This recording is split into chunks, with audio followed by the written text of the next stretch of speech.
वाणीं गणपतिं वन्दे व्यासं व्यासात्मजं तथा श्राधिका माधवौ वन्दे सदानुग्रहतत्परौ श्रीमदंससमारम्भां सनकादिकमध्यमाम् अस्मदाचार्यपर्यन्तां वन्दे गुरुपरम्पराम्। आदरणीय भक्त सज्जन वृंद, जय श्री राधे, जय श्री कृष्ण। आउनुहोस् प्रभु परमात्मा श्री हरि का पावन श्री चरण में कोटि कोटि नमन गर्दै आजको यो भागवतीय दिव्य सत्संग कार्यक्रमलाई हामी शुभारम्भ गरौँ। पूर्व प्रसङ्गमा हामी श्रवण गर्दै थियौँ प्रहलादजीको परम पवित्र चरित्र। भगवानको भक्तको वास्तवमा चरित्र पनि विलक्षण हुन्छ। श्रवणले मात्रै हृदय पवित्र हुन्छ, मर्मस्पर्शी हुन्छ, चित्ताकर्षक हुन्छ। भक्तका चरित्रले, भगवानका श्रीचरणका जो अनुरक्त भक्त छन् तिनीहरूका पावन चरित्रले हाम्रो आत्मालाई परमात्मासँग जोड्छ। प्रहलादजीले कति मिठो कुरा गर्दछन्। पिताजी कसैले पढाएर, कसैले सिकाएर, कसैले अराएर, कसैले सम्झाएर बुझाएर यो मन भगवानका चरणमा लाग्दैन। जब तक अमलात्मा, निर्मलात्मा, संत महात्माहरू, प्रभुका श्रीचरणका अनुरक्त भक्तहरूको चरण धुलीको अभिषेक गर्दैन मान्छेले, भगवानका भक्तहरूको आश्रय लिँदैन, सत्संग गर्दैन, भगवानका भक्तहरूमा, गुरुजनमा श्रद्धा गर्दैन, सम्मान गर्दैन, यति कुरा विश्वास गर्नुहोला। भगवानमा त्यसको मन लाग्दैन, भक्ति दृढ हुँदैन। यो सुनेर हिरण्यकशिपु झन रिसायो र हर उपायले प्रहलादलाई मार्ने आदेश गर्यो। लाठी, तलवार, भालाहरू भाइचेर टुक्रा टुक्रा हुँदाखेरि पनि प्रहलादजीलाई एउटा चोट तक लागेन। किन त भन्दा प्रहलाद भन्छन्, जनार्दनानुस्मरणानुभाव। जनार्दन प्रभुका स्मरणको प्रभाव हो पिताजी, मेरो केही होइन। काल कोठीमा ल्याएर उसले बन्द गरिदियो। 7 दिन तक अन्न जल नदिनु भनेर आदेश गर्यो। ताला लगाएर पाले बसायो। 3 दिन 3 रात भयो अखण्ड कीर्तन गरेका छन् बन्द कोठामा एक्लै। तर कोही चिन्ता छैन। कति आनन्द, जहाँ भक्ति छ त्यहाँ आनन्दै आनन्द छ। का चिन्ता मम जीवने यदि हरे विश्वम्भरो गीयते। जसलाई विश्वम्भरको विश्वास छ उसलाई पेटको के चिन्ता। वास्तवमा जसले आफ्नो चिन्ता गर्दैन उसलाई परमात्माको, उसलाई उसको चिन्ता परमात्मालाई हुन्छ। आज परमात्माले भोजनको थाली लिएर कारागारमा बन्द कोठामा प्रकट हुनुभयो। प्रहलादले खवा खीर पिउन लागेका श्रप्पको आवाज आयो। पालेले खबर गरे, हिरण्यकशिपु दौडेर आयो। सुवर्णको थालीमा 56 भोग देखेर हिरण्यकशिपुको मुखमा पानी आयो। रिस कता पानी पानी भयो। मोतीचुरको लड्डु चाखौँ भनेर हात बढाएको थियो, थालै अन्तर्ध्यान भयो। किनकि पापीका भाग्यमा परमात्माको प्रसाद हुँदैन। हामीले पहिले सुनिसकेको प्रसङ्ग हो। अब यसरी मर्दैन, उसलाई थाहा भयो अब यसरी यो मर्दैन, यसलाई 100 योजन अग्लो पहाडबाट लिएर खसाइदियो भनेर आदेश गर्यो। दूतहरूले लिएर गए, अग्लो पहाडको शिखरमा लिएर गए, चुचुरामा लिएर। अनि भन्छन् प्रह्लाद, तिमी किन जिद्द गरेका छौ? आफ्ना पिताको आदेशलाई मान न, आफ्ना पिताको आज्ञालाई पालन गर, अन्यथा तिम्रो ज्यान जान्छ। हामीलाई यहाँबाट खसाउन हामी बाध्य छौँ, हामीलाई खसाउन कर लाग्छ, किनकि तिम्रो पिताको आदेश हो। हामी त नोकर हौँ, नोकर चाकरको त आफ्नो केही हुँदैन, अधिकार हुँदैन। आदेश पालन गर्नु नै हाम्रो कर्तव्य हो। तिमीले जिद्दी छोड, पिताले भनेको मान। प्रह्लादले भन्छन्, ठिक छ, तिमीहरूले भन्छौ भने म मान्छु, तिमीहरूले जे भन्छौ त्यही मान्छु, तर एउटा शर्त छ। के? तिमीहरूले पनि मैले भनेको कुरा मान्नुपर्छ। तिमीहरूले मैले भनेको कुरा मान्छौ? दूतहरूले भने, भन न के हो? मैले भन्छु तिमीहरूले मेरा पिताजीको नोकरी छोड। ल, छोड्छौ?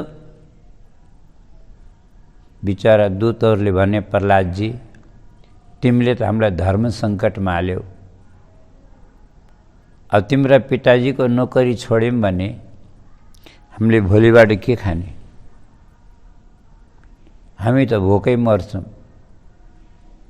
अब कल्पना गर, जब मैले भनेर तिमीहरूले एउटा दैत्यको नोकरी छोड्न सक्दैनौ, एउटा असुरको नोकरी छोड्न सक्दैनौ भने तिमीहरूले भनेर मैले आफ्नो परमात्माको भजनै छोडिदिउँ त? यो देह त तिमीहरूले आज नखसाए पनि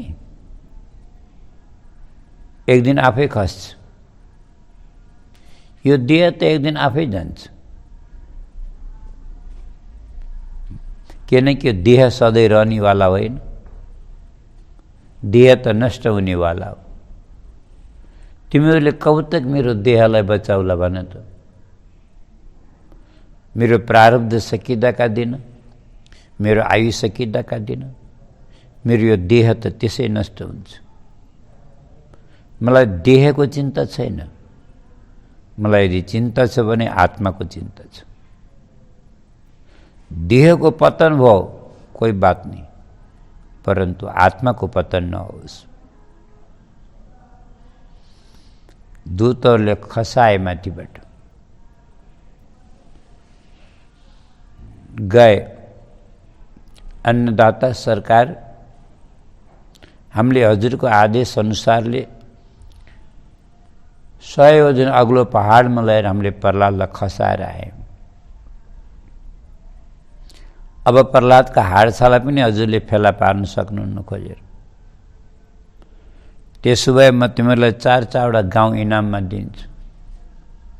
दूतले भने लेखापढी गरेर दिएदेखि पक्का हुन्थ्यो होला। हिरण्यकशिपु लेखापढी गर्दै थियो, तब तक त प्रह्लादजी आइपुगे। कसरी भन्नु?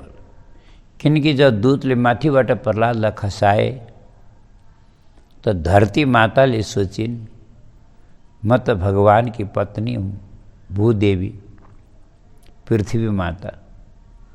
पृथ्वीको र भगवानको नातो थाहा होला कि? हामीले बिहान बिहान उठेर धरतीको पृथ्वीको वन्दना गर्छौँ कि नहीं? विष्णु पत्नी नमस्तुभ्यं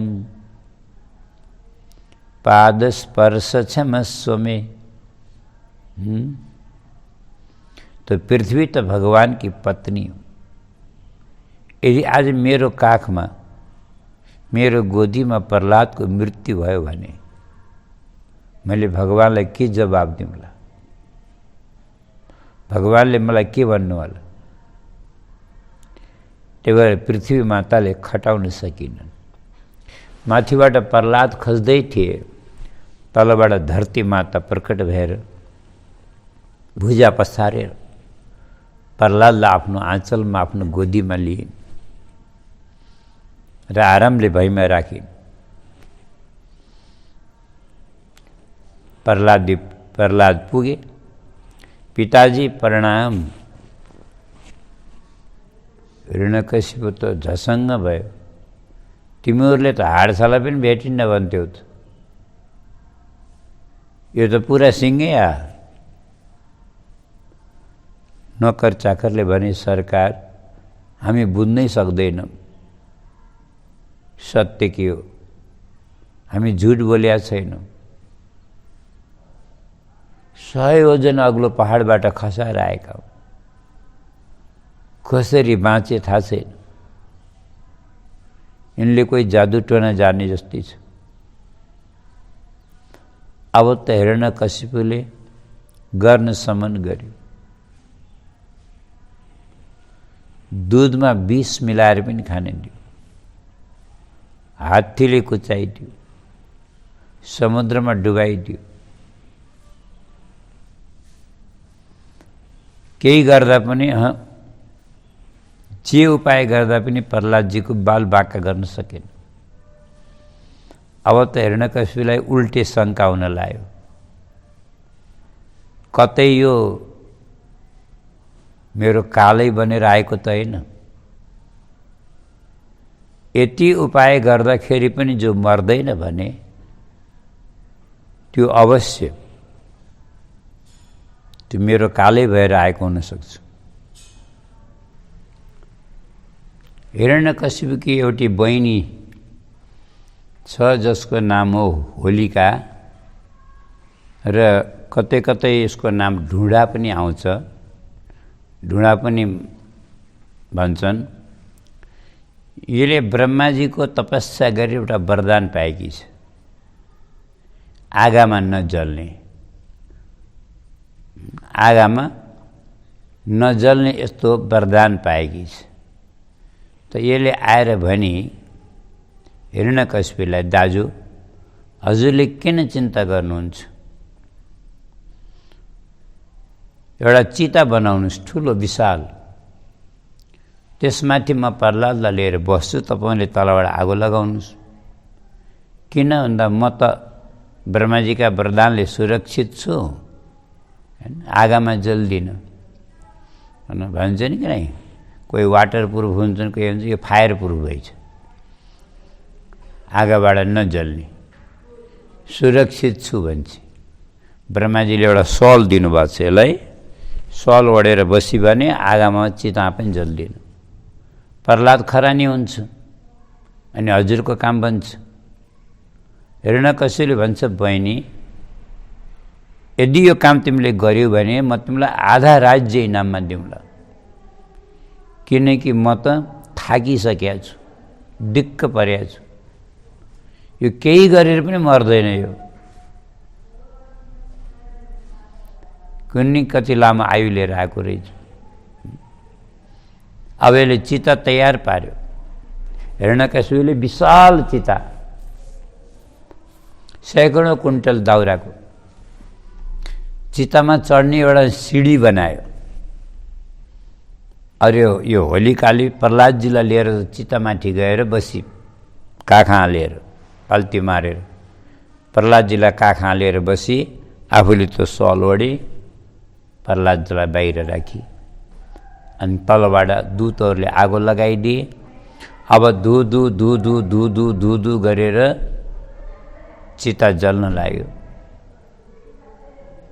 चिता जल्न लाग्यो। आज अग्नि देवताले मनमा विचार गरे, भगवानका भक्तको सेवा गर्ने मौका यही हो।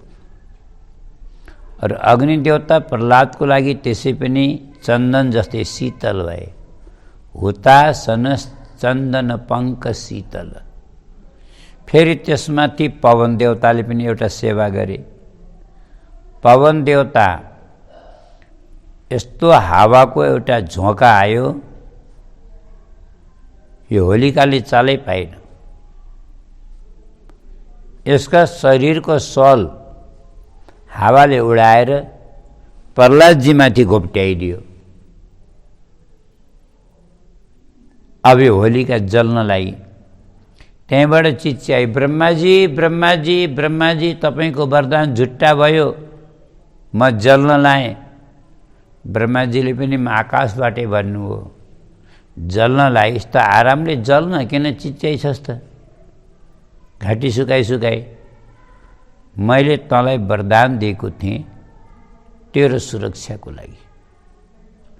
यदि तैँले वरदानको दुरुपयोग गरेर आफ्ना सुरक्षाका लागि पाएको वरदान भगवानका भक्तको अनिष्ट गर्नको लागि त प्रयोग गर्छिस् भने त नजलेर अरू को जल्ने हो त। मैले भगवानका भक्तलाई अनिष्ट गर्न दिएको वरदान त होइन नि होलिका, मैले त तेरो सुरक्षाको लागि पो वरदान दिएको त। अच्छा एउटा कुरा, यदि भगवानले कृपा गरेर कसैलाई बुद्धि दिनुभएको छ, बल दिनुभएको छ, हैन, विद्या दिनुभएको छ, इमानदारले बताऊँ, अगर त्यसको कसैले गलत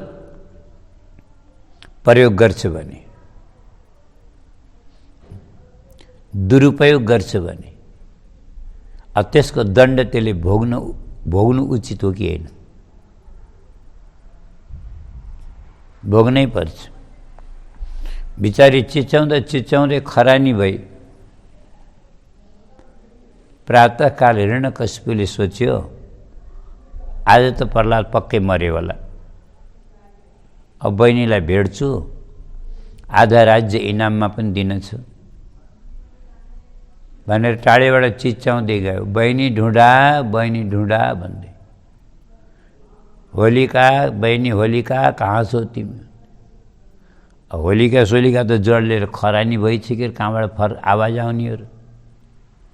प्रह्लादजीले मनमा विचार गरे पिताजी आउँदै हुनुहुन्छ, अब होलिका सोलिका त जलेर खरानी भई, पिताजीलाई देखाउनलाई नाटक त गर्नै पर्यो, रोए यहीँ गर्नु पर्यो नि त। किन घरमा यदि कोही मर्यो माने घरकै सदस्य यदि कोही रुँदैन भने थाहा छ त्यहाँ मान्छेले के सोच्छन्, हेर त फलानु मर्यो, त्यो त रुँदा पनि रोएन, त्यसले त पर्खेर बस्या रहेछ कहिले मर्ला भनेर। हेर्नु कुरा काट्न थाल्छन् मान्छे, कुरा काट्नलाई बहाना चाहिन्छ खालि, त्यही भएर जबरजस्ती पनि रुन पर्छ, देखाउनलाई पनि रुन पर्छ, यो संसारको चलन हो। त्यही भएर प्रह्लादजीलाई अब यस्तै राक्षसीको पीर त होला नहोला, पर पितालाई देखाउन पनि हाय फुपू गर्दै रुन लाग्नु। अनि हिरण्यकशिपु त दङ्ग परो मरेर खरानी भयो होला भन्दा त यही रुन्छ, यो के भयो भन्दै आयो। प्रह्लादले भने पिताजी जो हुन थियो त्यही भयो, मर्न पर्ने मलाई थियो, हेर्नुहोस् न मेरो कालै आएन, मेरी फुपू मर्नुभयो, मलाई कति पीर परेको छ। हिरण्यकशिपु भन्छ मूर्ख कहीँको दुष्ट, पीर तँलाई परेको छ कि मलाई परेआ? तैँले मलाई नमारेछन् त मर्दैनस्, यति गर्दा पनि मर्दैन। हिरण्यकशिपु त भनाउँदै फर्केर गयो, त्यहाँ प्रह्लादका सब साथी आए। प्रह्लादजी आज चिताबाट पनि बचे, चिताबाट निस्केर बाहिर आए, त अङ्गारको थुप्रोबाट बाहिर। सबले होली खेले, होलिका मरी खुसी मनाए, सबले होली खेले, रमाइलो गरे, रङ उडाए। त्यहाँदेखिबाटै होली खेल्ने चलन चल्यो। अझै पनि होली पूर्णिया भन्छन्, होलिकालाई जलाउँछन् अझै पनि चिता बनाएर फागुनमा। एक बार सन्डामर्काले आएर भने सरकार एक बार हामी अझै प्रयास गर्छौँ गुरुकुलमा लगेर, हजुरले चिन्ता नगर्नुहोस्। गुरुकुलमा लिएर गए, दोबारा फेरि गुरुकुलमा लिएर गए। एक दिन जिजमानीको काम आइपुग्यो, सन्डामर्क जजमानीको काममा बाहिर गए। अब गुरुकुलमा गुरुहरू नभएपछि विद्यार्थीले पढ्दैनन्। अब बच्चा त भइगए, सब उधुम मचाउन थाल्छन्। अब स्कुलमा पढाउने टिचरै भएनन् भने अब विद्यार्थीले के गरून्? उनको त स्वभाव हो उधुम मचाउने, सब उधुम मचाउन थाले। प्रहलादजीले न सब बच्चालाई बोलाए, साथी हो, मित्र हो, सब यता हो। अच्छा एउटा कुरा, प्रहलादजी न राजकुमार हुन्, त्यही भएर सबै डराउँछन् अनि मित्रवत व्यवहार गर्छन्, त्यही भएर पनि टाल्न सक्दैनन्। प्रहलादले बोलाउने बित्तिकै सब विद्यार्थी आए। प्रहलादजी किन बोलाएको भन्दै आए। प्रहलादले भने तिमीहरू सब पहिला तल बस, अनि म भन्छु किन बोलाएको। सब विद्यार्थी बसे। अनि एउटा अलि अर्को टाकुरामा अलि अर्को उच्च स्थानमा बसेर प्रहलादले सबलाई सुन्नी गरेर सबलाई देखाएर प्रहलादले यति राम्रो ज्ञान अर्थी उपदेश दिए। मेरा प्यारा साथी हो, मलाई यो नसोच्नु कि राजकुमार भएर ठुलो भएर आदेश गरेको छु। नै, म हजुरहरूको मित्र हो। म मित्र भएको कारणले, मित्रताको नाताले म सबैसँग अनुरोध गर्छु, एउटा सल्लाह म दिन चाहन्छु। हेर्नु, 84 लाख योनि भोगेर प्रभुका कृपाले बल्ल यो मनुष्य चोला हामीलाई आज प्राप्त भएको छ। यदि एक बार यो मनुष्य चोला गुम्यो भने, खेर गयो भने दोबारा फेरि 84 का चक्करमा भट्कनु पर्छ, गोता खानुपर्छ। त्यही भएर यो मनुष्य चोला आज हाम्रो पुरुषार्थले मिलेको होइन, हाम्रो प्रयासले, यहाँ तक कि हाम्रो पुण्यले पनि हो कि होइन थाहा छैन। यो भगवानका अनुग्रहले मिलेको, प्रभुका कृपाले मिलेको शरीर हो। यो नर्तन हो। जसले 5 वर्षको उमेरबाट भगवानको शरणागत भएर, भगवदीय भएर, भगवानको भएर, भगवानलाई आफ्नो बनाएर जसले भजन गर्छ, भगवानको स्मरण चिन्तन गर्छ, भक्ति गर्छ, उसले यसै जन्ममा भगवानलाई प्राप्त गर्छ। कौमार आचरित प्राज्ञो धर्मन भागवतानिह। कौमार अवस्था भनेको 5 वर्षको अवस्थालाई, 5 वर्षपछि पौगण्ड अवस्था हुन्छ, 10 वर्षसम्म, 11 वर्षदेखि किशोरावस्था हुन्छ। त कौमार भनेको 5 वर्षको उमेरदेखि जसले भगवानको भजन गर्छ, उसले यसै जन्ममा उसले भगवानलाई प्राप्त गर्छ। अब यहाँ यसबाट एउटा कुरा के सिद्ध भयो भन्दा, बुढेसकालमा भगवानको भक्त भएर भजन गरे पनि उसले यस जन्ममा भगवानलाई प्राप्त गर्दैन।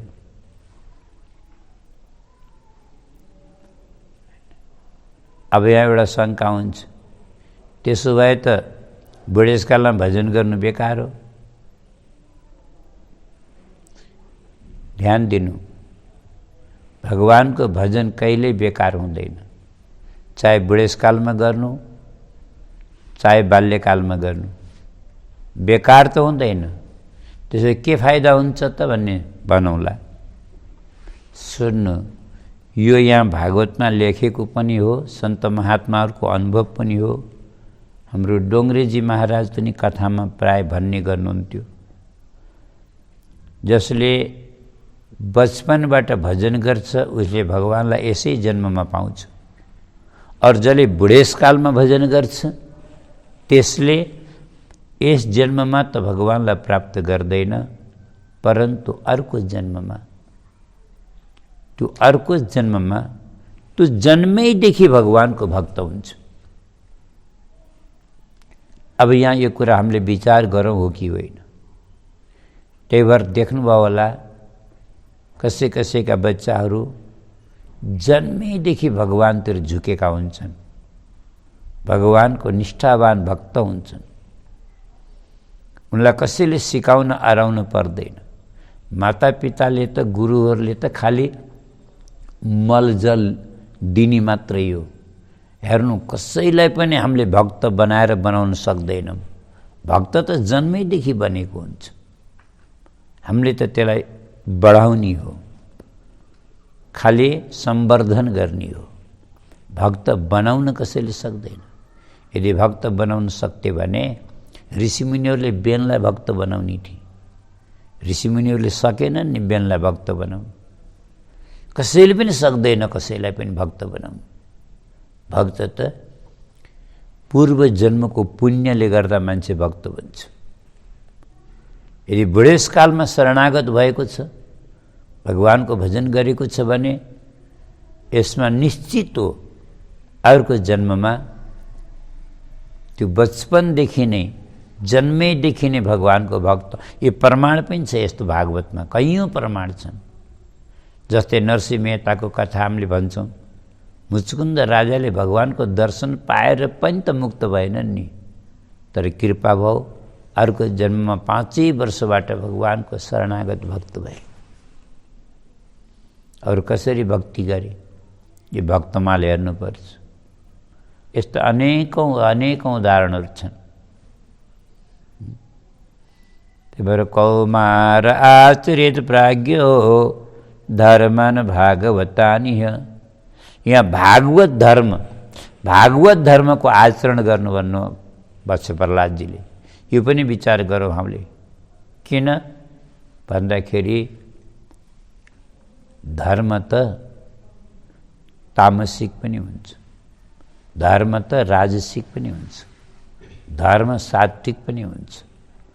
धर्म त दशैंको अष्टमीमा गरिने पनि तो धर्म हो, परन्तु त्यो भागवत धर्म होइन, त्यो मुक्ति मोक्ष धर्म होइन, त्यो आत्माको कल्याण गर्नेवाला धर्म होइन। त्यही भएर यहाँ भन्नु पर्यो धर्मान भागवतानि। भागवत धर्म, भागवत धर्मले नै मुक्ति दिन्छ, कल्याण गर्छ।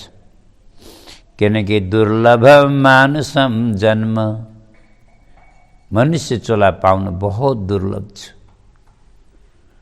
हामी नजाने पहिला जन्ममा कहीँ कुकुर सुँगुर पनि बन्यौँ कि किरा फटेङ्ग्रा बन्यौँ कि गाई भैँसी बन्यौँ कि कुकुर बिराला बन्यौँ कि नजाने के बनेर कति धक्का खाएर धोका खाएर आज बल्ल मनुष्य चोला हामी पाएका छौँ।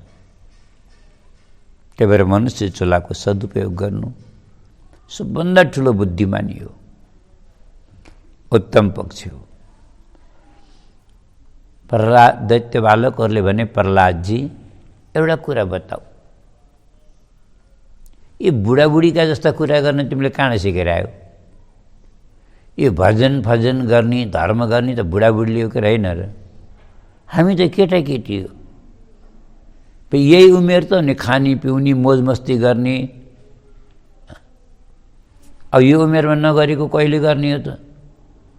भजन त बुढाबुढीहरूले गर्छन् नि, हामी पनि बुढाबुढी भएपछि गरौँला नि त भजन। अहिले त मोज मस्ती गर्ने हो, अहिले नगरेको कहिले गर्ने? प्रहलादले भने ठिकै छ गर, मलाई केही खाँचो छैन, पर एउटा कुरा सोध्छु तिमीहरूले भन्छौ? हाँ भन के हो? तिमीहरूको आयु कति छ ल भन। बालकहरूले भने कमसेकम 100 वर्ष। किन? पहिला जमाना मान्छे छिटो मर्दैन थिए, हजारौँ वर्ष पनि आयु हुन्थ्यो, पर त्यो छोडौँ, तर कमसेकम 100 वर्ष। अझ ठिक छ कोही बात नहीं, 100 वर्षको आयु मान्छेको, अनि 100 वर्षमा आधा दिन आधा रात हुन्छ कि नै? कहाँ, आधा दिन आधा रात हुन्छ। अब तिमीहरू भन, रातिमा मान्छे खर्राटा लिएर सुत्छ, निदाउँछ कि बसेर भजन गर्छ भने त? रातिमा कसले भजन गर्ने हो? सुत्छन् नि, सुत्छन्। अनि सुतेको किन गन्छौ त?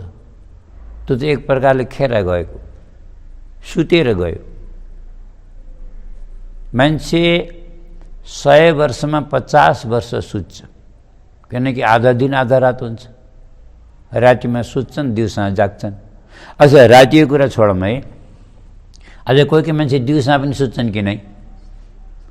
केटाकेटीलाई हेर्नु, जतिखेर पनि सुतेका हुन्छन्, बुढाबुढीलाई हेर्नु सुतेकै हुन्छन्।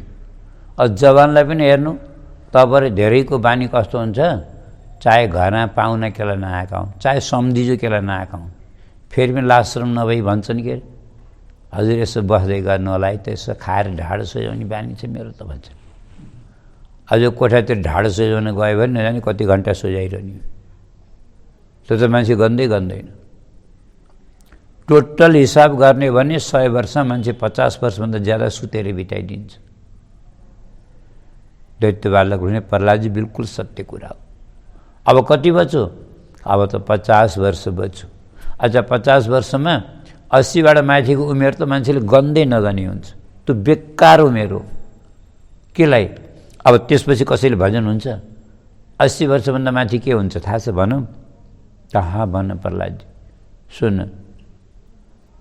आँखों में पड़ेगा जाला, नाक से बहेगा नाला, लाठी से पड़ेगा पाला, जरा जिंदगानी में खड़े खड़े करोगे वस्त्र में मलमूत्र त्याग, और पड़े पड़े थूकते रहोगे पिकदानी में। भक्ति क्या करोगे जब शक्ति न रहेगी तुम्हारी बंद वाणी में। इसीलिए भोग जोग से वियोग कर भजन करिए भगवान का जवानी में। भगवान को भजन त जवानी में हुन्छ, बुढेसकालमा हुँदैन। खगार्दै फुर्सदै हुन्न, मन स्थिर हुन्न, अनि के को भजन हुन्छ त? पहिल्यैदेखि बानी परिहारी छ भने त भइ पनि हाल्ला, तर 80 वर्षपछि गर्छु भनेर हुँदैन। यो सत्य कुरा हो, बिल्कुल सही कुरा हो प्रहलादजी। अब कति बज्यो? अब त कति बज्यो? 30 बज्यो। त्यसो भए अब तल्लो 20 पनि निकाल। केलाई? तल्लो 20मा कसले भजन गर्छ? ल भन त, केटाकेटी उमेरमा कसैले भजन गर्छन्? कसैलाई परलोक, यसलोकको परलोकको चिन्ता हुन्छ, कसैलाई आत्मकल्याण चिन्ता हुन्छ। त्यो त खेलेर कुदेर खाएर पिएर मोजमस्ती गरेर त्यसै बितेर जान्छ 20 वर्ष त। कहाँ, यो पनि सही हो। अब कति बज्यो? 10 वर्ष। अब के गर्छ लो भन? बिहा गर्ने होला, छोरछोरी पैदा गर्ने होला, नोकरी चाकरी गर्ने होला, बिजनेस व्यापार गर्ने होला, बिमारी भए अस्पतालमा भर्ती हुने होला, झुट्टा गवाई दिन अड्डा अदालतको चक्कर काट्ने होला, अर्काको निन्दा स्तुति टीका टिप्पणी गाली गल्लो आक्षेप विक्षेप, अनि अरू के गर्छ लो भन? कति बच्छ भन त? अब प्रहलादजी के को बच्ने? तिमीले त सब बराबर गर्यो। त्यही भएर मैले भन्छु मेरा प्यारा मित्र हो, बुढेसकालमा भजन हुँदैन। जसले 5 वर्ष अगाडि गर्छ त्यसैले बाजी जित्छ। त्यही भएर 5 वर्षबाट भजन त हामी भजन त गर्छौँ, तर एउटा शर्त छ। एउटा कुरा बताऊ तिमी, के? यति मिठो कुरा तिमीले कहाँबाट सिकाएर आऊ? पहिला तिमीले भन, अनि बल्ल मान्छौँ तिम्रो कुरा। हाम्रा गुरुले यति मिठा कुरा कहिले भन्दैन, खालि लडाइँ झगडाका भन्छन्, खाली काट्ने मार्ने कुरा गर्छन्। तिमीले यस्ता राम्रा राम्रा ज्ञानका कुरा कहाँबाट सिक्यौ? प्रहलादले भने कहाँबाट सिकेँ म तिमीलाई अर्को भागमा बताउँछु।